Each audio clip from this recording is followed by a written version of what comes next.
Hola, this is Mika Hilkema from Centauro, bringing you all things Doma Vaquera.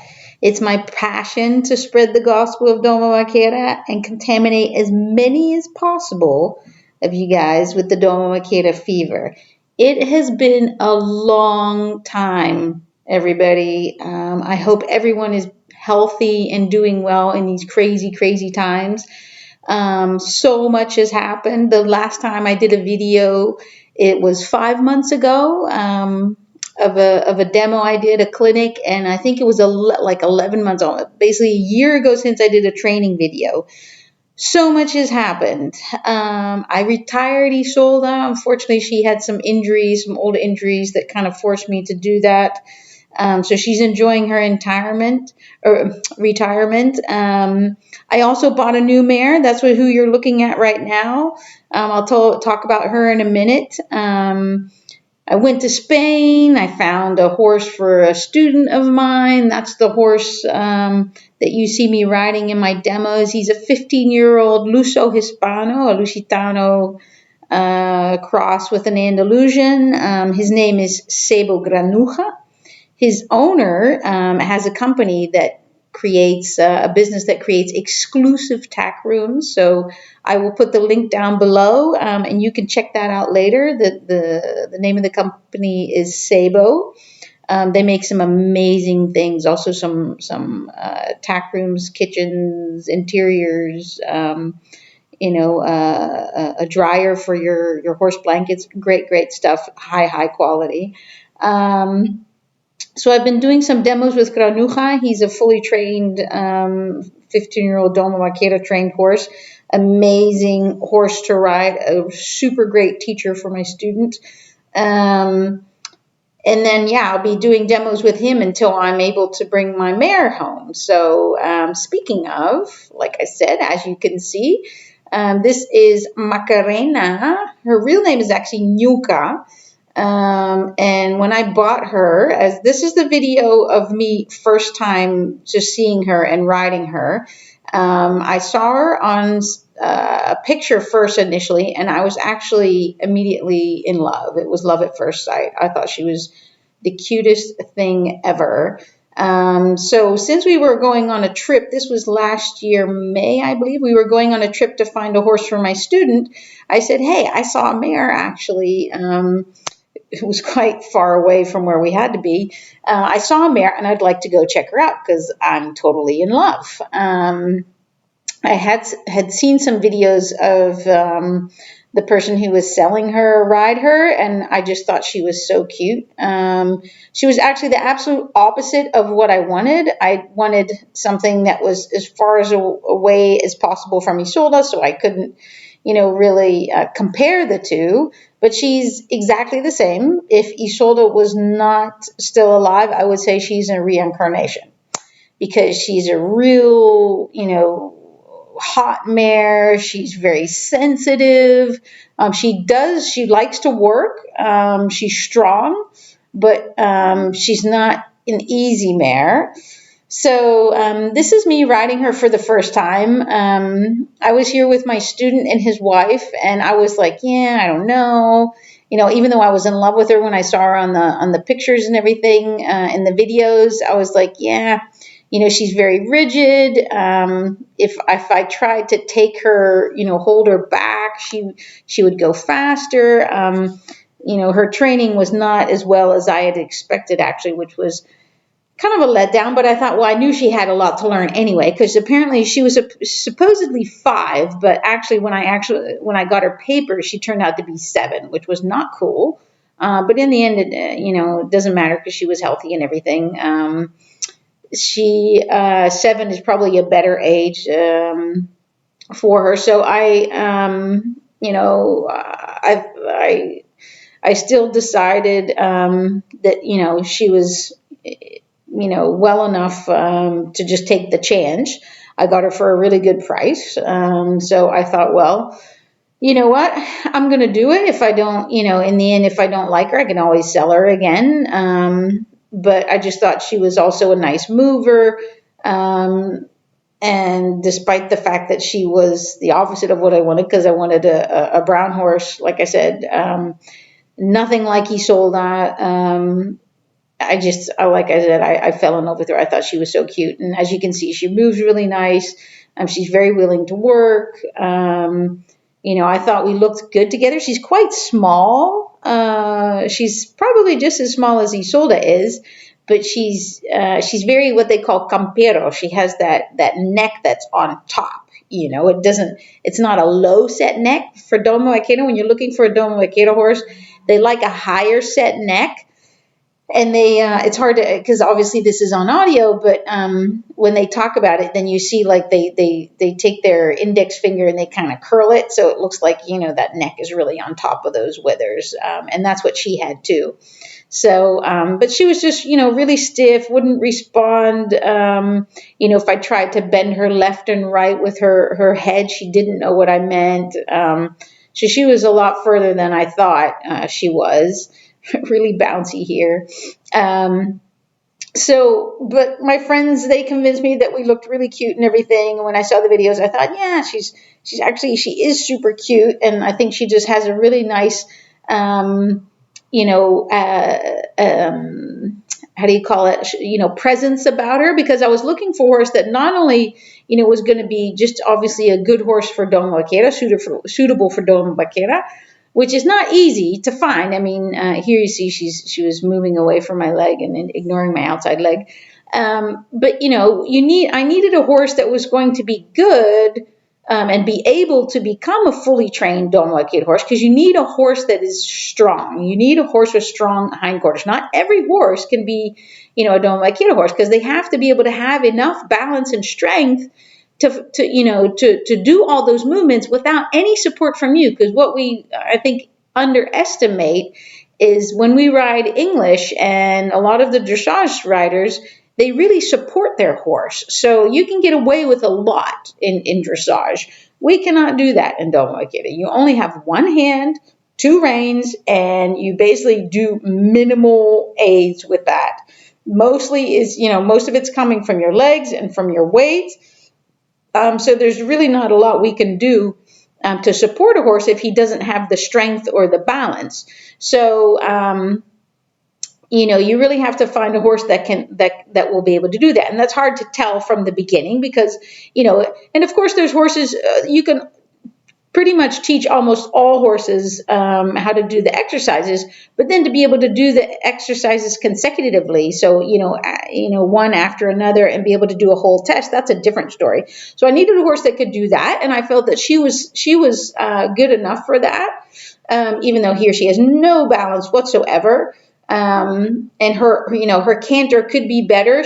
That's not her strongest. She has a nice trot and a nice walk. And actually, you want a horse that has a strong walk and a strong canter, because, from a dressage point of view, you can create a trot. But not only that, I needed a horse with presence. I need a horse that had that spark, because I need a horse for shows. We don't have competitions in Holland yet, so I don't need to do any competitions. I need a horse that, if you're in the ring, people will turn their heads and say, whoa, who's that? So, and I felt that she had that. So I brought her to Antonio's. So I went to visit a while ago. That was last year, October, because she came there shortly before that. Because I decided, first of all, I had bought an apartment. It needed some building done and everything. So I didn't have a lot of time to train her in the beginning. So I thought, I can bring her to Holland right away and train her myself. But I was going to be busy for the coming 6 months. So the back end of last year. So I thought, what? I'm going to bring her to Antonio's. Let him train her. He's, obviously a professional. And not only that, he's an amazing trainer. At the end of this video, you will actually see him training her, riding her, and showing her progress. But I thought, I'm going to bring her there. What I do, in 5 times riding, he can do in 1 session. So, and I just wanted to, I've always wanted a fully trained horse. And obviously she was a young horse, so she needed to be fully trained. And I wanted to have a fully trained horse for a change and not have to do all of that myself. Of course, I would like to have a young horse in the future as well, so I can train myself. But I also like one fully trained horse. Why? So, when she gets here, I can hit the ground running. I can start telling, the story of Doma Vaquera and giving demonstrations and showing people what it is, what we're doing. What it looks like, where it comes from. And to do that, you need to show quality. So here I'm at Antonio's. So this is the most recent visit. So the video you saw before was from October, the one you just saw. This video is from March, I believe. I was there. I was planning to go in April again, but my flight was canceled because of COVID. Everything was locked down, as you know, all over the world, and obviously Spain was having a really hard time with it as well. So she's doing amazing at Antonio's. Antonio says she's a great horse. She likes to work. She has that spark. She's going to be great for shows. He said that the only thing is when she's walking, she's super sensitive. She's just like Isolda. If you put your leg on her, she wants to go. She's super sensitive. In that sense, she doesn't totally accept your leg. She doesn't, trust it. So that's, he said if he had her from the beginning, she would be amazing. My apologies for my Pixio. My son was with me, so I installed my Pixio, and it's totally crooked, and it didn't totally follow me correctly. So sometimes you kind of lose me. I try to edit it to show the images that it follows me the whole time. A little bit later, it's funny because there Antonio comes in. A little bit later, you'll see. It's like the camera wants to follow him. I was the one with the watch on, and it keeps following him. It's crazy, which is, on the other hand, I think logical because Antonio is an amazing rider. It's funny because here he's riding a Hanoverian, I think, horse or a Dutch warmblood. I can't remember. Anyway, so Antonio had actually, I'm showing you footage the other way around. Antonio had already ridden her, and the day before, and maybe even before this session, just a little bit, before I rode her to show her, how far he was with her. He basically does everything with her. You'll see it at the end of this video as well. He is a rider with such impeccable timing. I always tell my students, I basically say there's 5 things your horse has to do. Your horse has to move forward. Your horse has to stop. Your horse has to change direction, based on your leg aids and your weight. Your horse has to yield for pressure from your leg. Here she runs through my outside leg sometimes, and your horse has to back up. So, but Antonio, he has such impeccable. See, now it loses me. The Pixio has such impeccable timing that if you have a horse that knows those 5 basic commands, his timing is so well that he will actually, he can do anything with that horse. So, when he showed me what she could do, she's by far not fully trained, but he actually, he can do flying changes every 2 steps. It's crazy because his timing is so well, and because obviously, those basic aids, are almost, very well established in her. So he just does an amazing job. And that's why I wanted to bring her to him, because he creates horses that are magical Doma Vaquera creatures, I call them. I do apologize for this clip that it keeps, not following me. So going to the right, she has a little bit of trouble because she's obviously still a little bit crooked. She's not straight and symmetrical yet in terms of her muscles and everything. So on the right, she has a little bit of trouble. So also, going into Canter, and it's always so funny when I'm there with Antonio, and I said, he said, how did it go? And I said, yeah, well, I said, going, cantering to the right, she didn't always pick up on my aid. And he's like, oh, that's strange. I don't have that problem. And I'm like, no, of course not, Antonio, because you have, perfect timing, and your legs just, demand the right response and everything. So I was trying to do a little bit of counter canter for her balance and everything. And then when she fell into, walking, and I tried to pick up the canter again. Then she quickly picked up the left canter. But anyway, so yeah, her canter is not her strongest point. Although I think it's a very pretty canter, she needs more bending in the hock. She needs to pick up her legs more. She needs to carry more, which is obviously just a question of time. I mean, I don't think it's an issue. Again, Antonio's very happy with her. He thinks she's a very nice horse. She's very noble, as they say.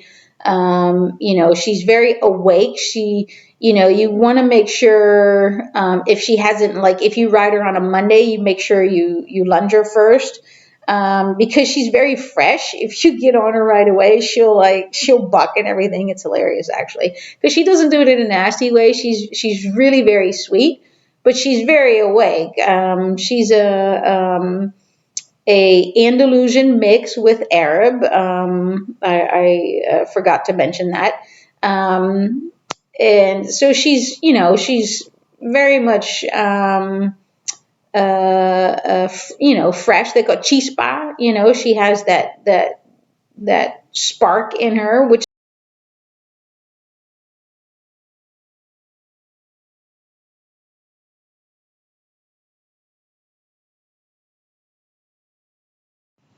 So, as I was saying, I like a mare with a bit of chispa, a bit of that spark. Um, Apologies for the little glitch in the audio. I'm still getting used to my new video editing program. So I like a horse like that. I like a horse that really reacts to your leg, who's very sensitive. I think in that sense, that's why I do prefer. I don't necessarily prefer mares, but I like mares because they're very pure, and the same goes for stallions as well. And it was funny because I was talking with Antonio about that, and we were, he was telling me about my mare, that she's really nice and she's really sensitive, and that, but that also brings along some problems. First of all, he said she has a lot of temperament, just like me. So we laughed about that. But, it also means that when you put your leg on, then, then she can be a little bit overreactive. So then she.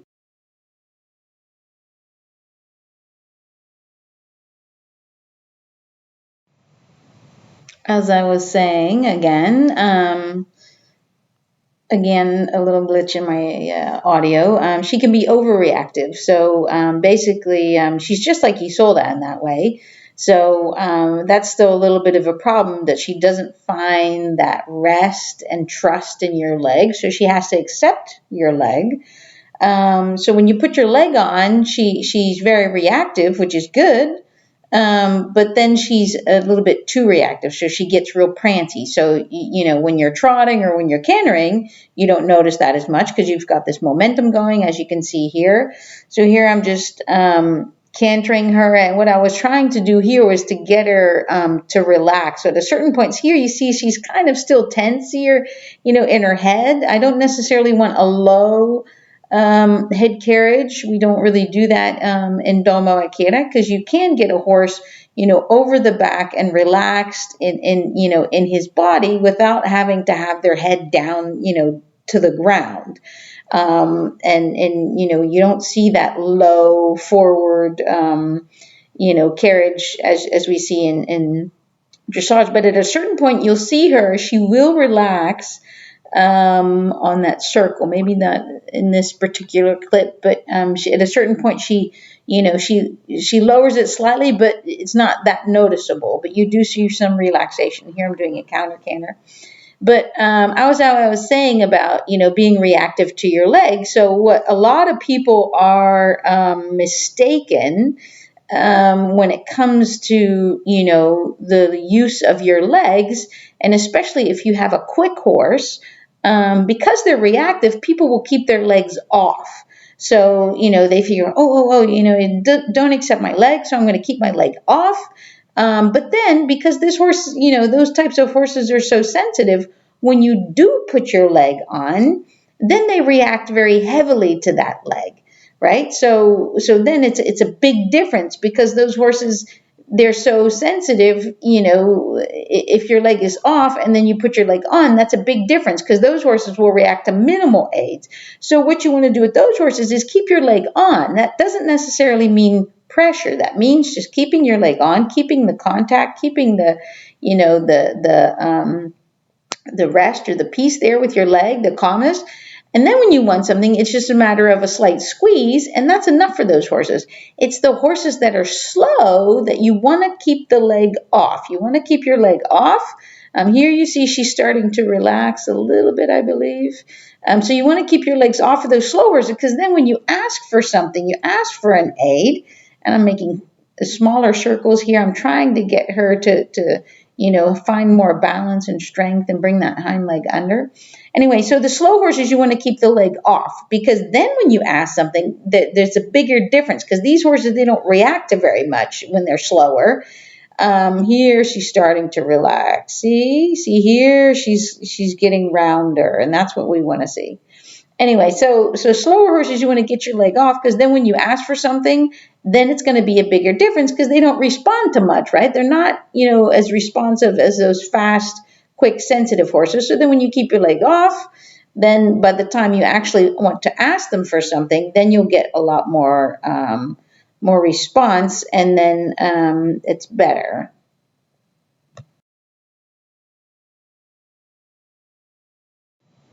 So again, as I was saying, when a horse is slow to your leg, you want them to be, you want to keep your leg off, so that when you ask something, then they react better. So, but I don't like horses like that. I prefer the fast ones. I think Antonio had probably preferred to see me with a nice, big, slower gelding or something. So when I came with Macarena, he was like, okay, she's very small. And then once he had ridden her, he said she has lots of temperament, and she's very hot. And I said, yeah, that's how I like them. And that's how Isolda was, even though I thought I wanted something different. Like I said, I was totally in love with her.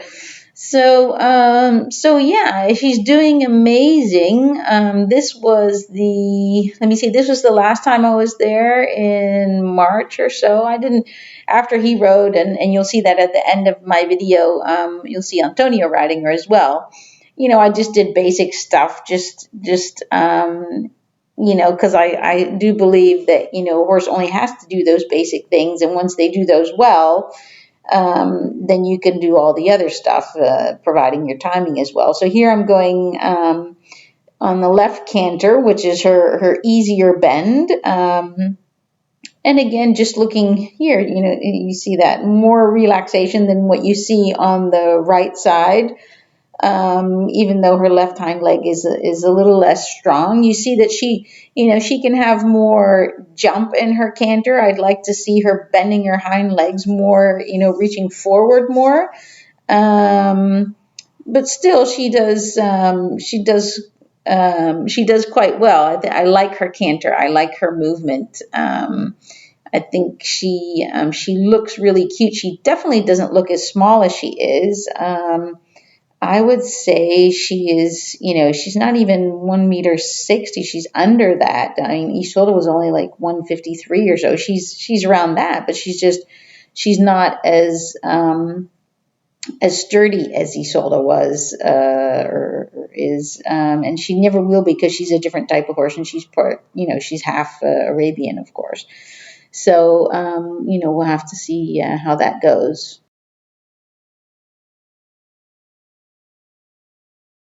So here, so when I was there, I was having a little bit of trouble with with her right canter, as you can see here, and Antonio is giving me some some direction.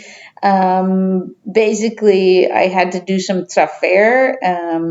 I had come out of a counter canter, I believe, and I wanted to keep cantering to the left. She was, at a certain point she stopped, and I wanted to canter onto the left, but he thought I couldn't get her in the right, I believe, which was previously the case, because when Antonio's riding, he sees everything, which is good. Here he's telling me to do her hindquarters in, so basically trafer, to give her that room to be able to, canter to the right.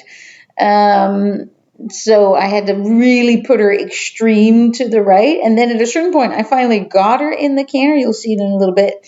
I got her in the right canter, and then you can't hear it, but then I thought he said paso, which means walk, obviously, but he didn't. And for some reason, my camera kept on following Antonio. I have my Pixio, but it had me see right here. Then I thought he said paso. So then I started walking again, and I said, what, paso? And he said, no. So I was like, oh, no, I finally got her in the right canter. But anyway, so yeah, I had some troubles with my Pixio as well. For some reason, it wouldn't follow me, and then it would like follow Antonio, and he didn't even have the watch on. So I was like, yes, Pixio camera, I know Antonio is the best rider in the arena at that moment, but I was wearing the watch. I'd like you to follow me, please. But anyway, so here again on the right canter. So I did just really basic stuff with her. I mean, he's training her. I don't want to interfere with that. So for me, it's just about riding her, getting to know her. This is all, still good stuff. It's very basic, but just, cantering her on the circle, keeping her going, because the first couple of times I went, she had a hard time also just keeping going in the canter. Really, that's how little balance she had and how little strength she had, but just keeping her going, and going smaller canters, keeping her balance and everything. That's what I do a lot with horses that don't have a lot of strength and a lot of balance, whether they're young or old. Just cantering correctly, on a circle. There's nothing, you know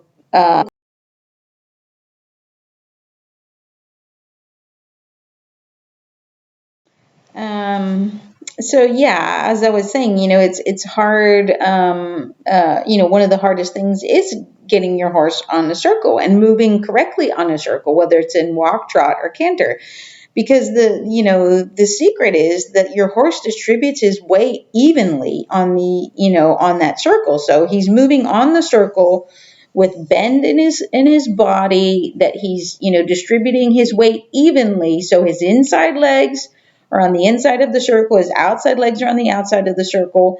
He's not moving, falling on the outside shoulder, or falling inside. Those are if you do it technically correct, those are hard things. Oh, there's Antonio just doing some flying changes. La, la, la. So yeah, so just that those are basic things that look like you're not doing much, but you're actually doing very useful things for your horse, in terms of balance, in terms of strength, in terms of obedience to your inside leg. Your horse should always be bending around your inside leg.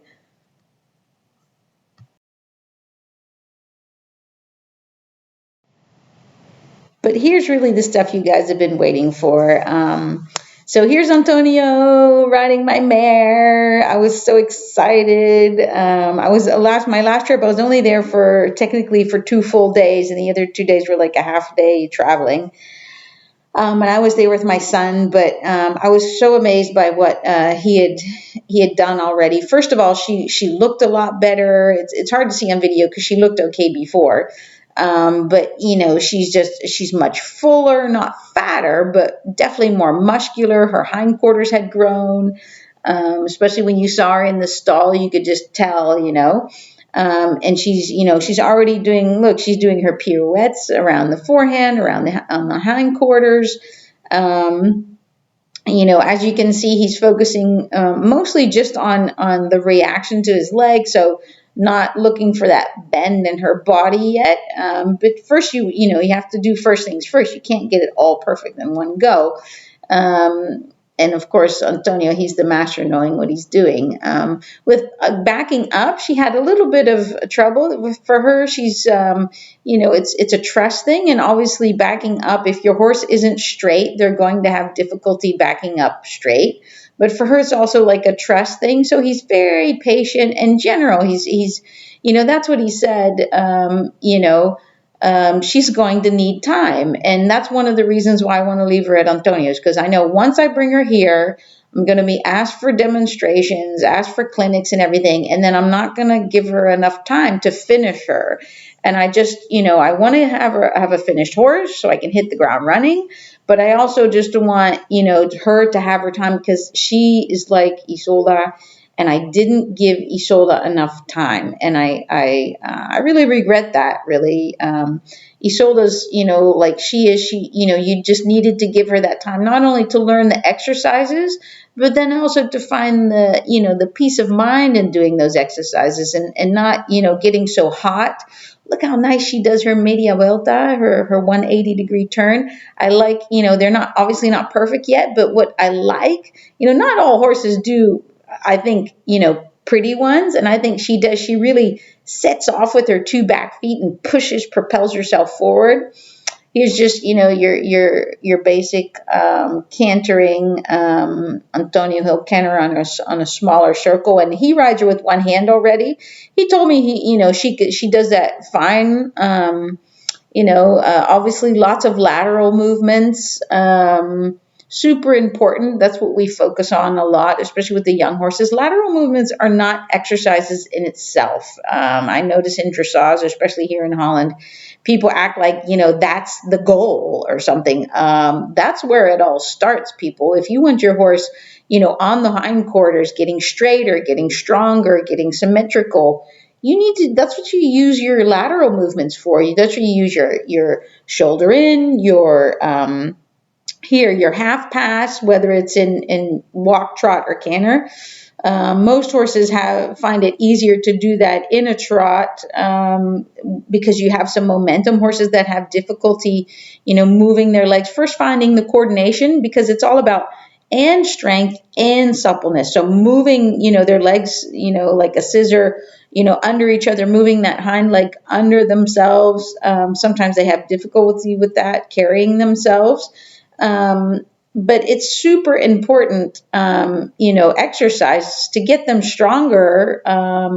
Here, she changed in the front. She didn't change in the back, so a little miscommunication there. But in the later clip, you'll see he's doing flying changes every two strides. It's crazy. The lateral movements are super, super, super important. And what I also noticed, like compared to dressage, is we do lots of circles, lots of bending. Just going straight lines is not going to get you anywhere. I mean, yeah, if your horse, you're not going to make him straight by just going in a straight line. I mean, even if you have him straight on that straight line, he needs to bend his body. He's asymmetrical. One side is longer muscles, and the other side he has shorter muscles and stronger muscles. So you need to make sure your shorter muscles, lengthen and get more supple, and on the other side, your longer muscle side, those muscles are weak. You need to make them stronger. So you need to get both sides feeling symmetrical, and it's an ongoing process. Here, more trafer, more hindquarters in. Constantly just, working on those things that build that strength and suppleness and balance, lots of balance. You need, Doma Vaquera horses need lots of balance. And that was kind of, that's always a risk when you buy a young horse.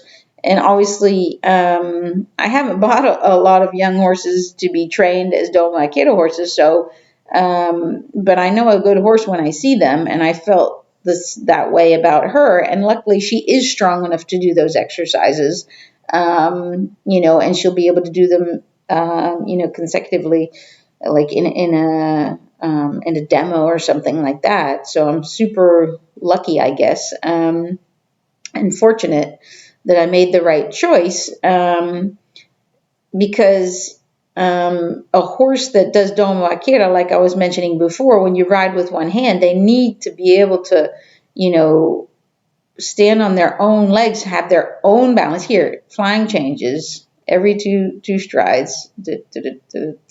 It's incredible. I was so surprised, but I'm not surprised because, like I said, if a horse is just reactive to your leg, Antonio's timing is so impeccable. He's gonna get those horses to do it. It's just that's his that's why he's the master, El Maestro. I mean, when I talk to people, and they're like, "Oh, I was on Instagram the other day. Somebody was going live." It's a rider that actually works for a dressage stable here in Holland, but everybody from Spain has ridden Doma Vaquera, and he comes from the south, and and he's like, "Oh yeah, you ride it, Antonio Quinta," and he was saying, he's the crack, and he's the maestro, and yeah, that's how people see them, and also they describe him as an artist, and he is like that. I mean, for me, he's very, very, familiar right now. But for a lot of people, they really look up to him. He's a rider's rider. Look, you're doing, preparation for pirouettes, doing basically your trafer, but then on a circle. So that's why those lateral movements are important. Like I said, you can never get a counter pirouette if your horse can't do, first of all, move away from your leg doing a trafer, or and then you do that on the straight, and then you do it on a circle. But you have to have that response. They have to know what it is to move away and yield away from your leg. So yeah, I mean, I only have good words for Antonio as a horse trainer, because he's absolutely amazing, and not only because of what he does in the saddle, but he's so calm outside of the saddle. She's a mare. She was very skittish in the beginning. And he's so patient with her, and also I've seen her change, under saddle as well, and also with me, since the first time I rode, she's so much more calm, and the whole stable too, everything is always very quiet and very nice, and there's no yelling, no craziness. It's just, how I know it should be. And that's why now, in these difficult times, I'm not able to visit. And I've asked if he's doing okay with his family and everything. And I just hope that everything, everybody was healthy and doing well. And he said, "Oh, your mare's doing amazing." And I was like, "Yeah, I'm not worried about that whatsoever. I know she's doing amazing. If Antonio's riding her, if his son David is riding her, I know everything is fantastic. But thank God his family is doing okay." So I hope you enjoyed my video. Please subscribe. This time I'm going to put some websites at the bottom. Just so you know, I'm working together with artisantack.com. For those of you in the US that are aware of them, please check them out. I'm their ambassador. We're going to try to spread the gospel of Doma Vaquera. So stay tuned for more. Love to hear from you. Have fun and enjoy the video.